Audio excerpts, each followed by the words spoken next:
What's up guys, Everything Apple Pro here, and a really cool video for you guys. So glow-in-the-dark iPhone 6s Apple logo. So something that was only available on MacBooks, we can now get it on our actual iPhones, and I think this is absolutely really cool. Now, I'm not the first to post about this, but I thought it'd be interesting to share with you guys regardless. So it's not super bright, it's not like, it doesn't stand out like crazy, but it's definitely there. It's very subtle, and that's what I like about it. I would hate for this thing to glow in the dark and blind everyone, but it looks really cool. Definitely not as bright as my MacBook, but it does come in several colors. Am I making any money off of this video? Absolutely not. I'm going to link you guys to the cheapest possible place you can buy this.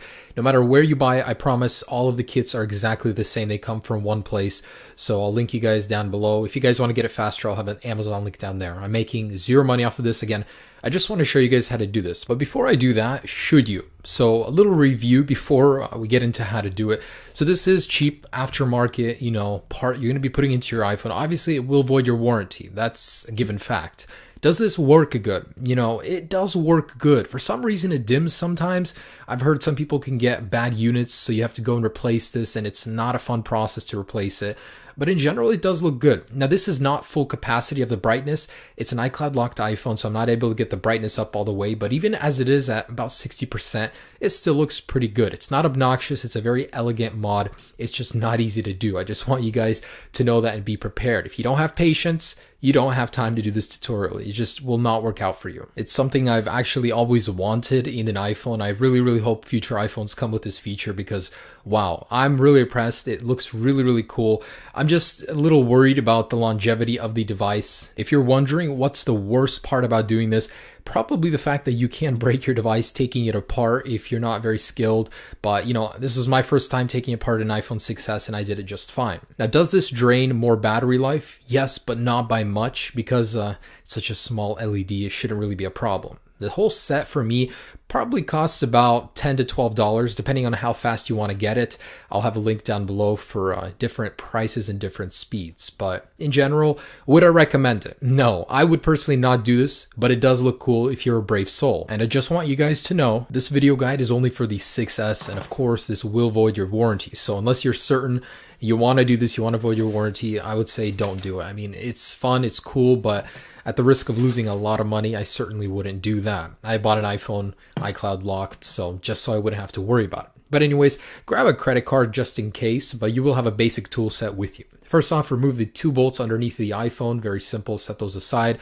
Have a good place to put the bolts. They get lost very easily. I actually lost mine, took so long to find it. But get these guys out on the bottom, and let's move on with the suction cup. So while simultaneously pulling up with the suction cup, use a little pry tool to get in between the glass display and the shell of the iPhone. Go all around the iPhone, and there will be a little seal that you will break. So that is the waterproofing seal. So your iPhone may not be as water resistant after this, after you take it apart. And in general, guys, for the brave souls that do want to attempt this, be very careful. It's very easy to break something inside, so you have to be very patient. If you're not patient, don't attempt this. But just know that this was my first time taking a 6s apart, and I managed just fine. Also, I'm not liable if you break it. I don't care if you buy this or not. If you do this, I'm just showing you how to do it.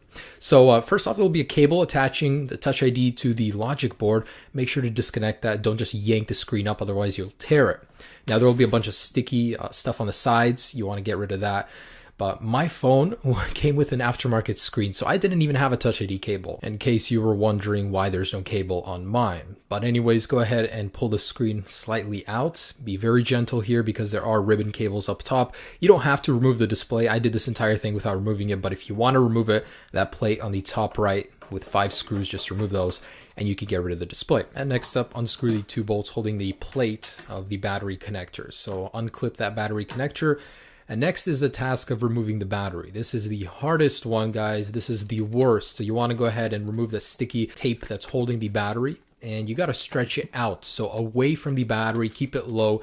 And if you're lucky, you can slowly remove it, and the battery will just come out easily. If you're like me, every single time you take a phone apart, you will not have that luck, and you'll have to use a credit card. So gently going underneath the battery, just over and over. You can eventually remove the battery using a credit card if you failed the other ways. Just be very careful not to puncture the battery. Obviously, that's not good. You can cause a fire. It's not good for your health. So You know, batteries are cheap for the 6S in case you do damage it, but try not to. So this does take a little while, but eventually you can get that battery out. Mine looked pretty bad after removing it, so you know, be careful with this. Anyways, out comes the battery, and I promise that is the hardest part of this whole tutorial. Next, there are 2 stickers holding the Apple logo cut out in place. So remove them, set them aside. We will be using this to secure the glowing one in just a little bit. So next, using a little flathead screwdriver included in your kit, just go ahead and pry it underneath the Apple logo, go all the way around. Try not to deform it too much, just in case you want to put it back eventually. So, you know, we're going to go ahead and get this guy out of here. It's very simple. It's just held in by a little bit of glue.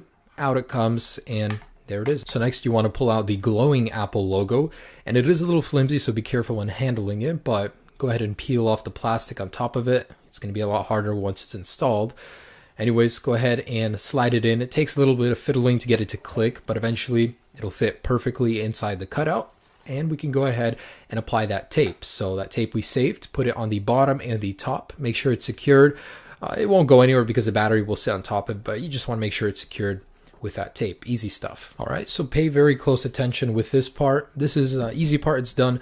So let's get into the little bit more difficult stuff. So I want to go ahead and remove the sticker on top of the connections. This is on top of the display. This is where we're going to be taking the power from with the logo. So it doesn't power itself, it uses the power from the LCD. So it does take a little bit more battery life, but it's such a small LED, really it's not going to be that noticeable. So we want to nestle the connector part in the top left of the metal bracket on the display. So it'll look just like that when it sits.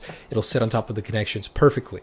And you know, it takes a little bit to get it in there, but once that's done, we want to go ahead and take the 2 little foam pieces, stack them on top of each other, and we're going to apply them on top of that connector just because it needs a little pressure to activate, to sit on those connections properly. So once you have them stacked, go ahead and apply them on top of that connection, the orange part on that cable. Make sure they sit properly and nice, and then we're going to go ahead and take the other pieces of tape that are included in the little, you know, set. Take one of the pieces and go ahead and put it directly over that connector and make sure it sits nice and tight. Apply it, you know, smoothen it out. And then once that's sitting there, we're going to take the other piece and raise it slightly higher. Make sure it's still overlapping with the old piece of tape so it can get some grip. Make sure it looks like that. Okay, so let's go ahead and test it out. Go ahead and put the battery back in, plug it in, apply some pressure to check if the logo is working. If not, you want to fiddle around, make sure the connection is sitting properly. You know, mine is working fine, so I'm confident now in closing the iPhone back up. And I do have these stickers. So if you don't have battery stickers, you can use double-sided tape, but I would recommend using these because they're very thin. It won't raise the screen at all when trying to close it. So apply them to the back of the battery. You know, these are very cheap, like a few bucks on eBay.